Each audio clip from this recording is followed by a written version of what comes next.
రాబోయే ఎన్నికల్లో కాంగ్రెస్ బలోపేతం కోసం నిర్ణయాత్మకమైన పాత్ర పోషిస్తుందని కాంగ్రెస్ రాష్ట్ర అధికార ప్రతినిధి తులసిరెడ్డి తెలిపారు. అన్నమయ్య జిల్లా రాయచోట్లో కాంగ్రెస్ పార్టీ ప్రమాణ స్వీకారానికి ఆయన ముఖ్య అతిథిగా హాజరయ్యారు. అనంతరం కాంగ్రెస్ జిల్లా అధ్యక్షులు గాజుల భాస్కర్కు ప్రమాణ స్వీకారం చేయించారు.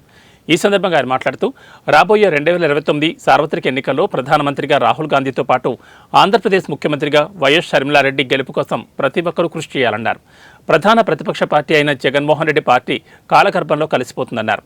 కూటమి ప్రభుత్వం ఏర్పడి 100 రోజులు అవుతున్నా ఇప్పటి వరకు సూపర్ 6 పథకాల్లో పెన్షన్లు తప్ప మిగతా 5 పథకాలు అమలు చేయలేదని ఆయన ఆగ్రహం వ్యక్తం చేశారు.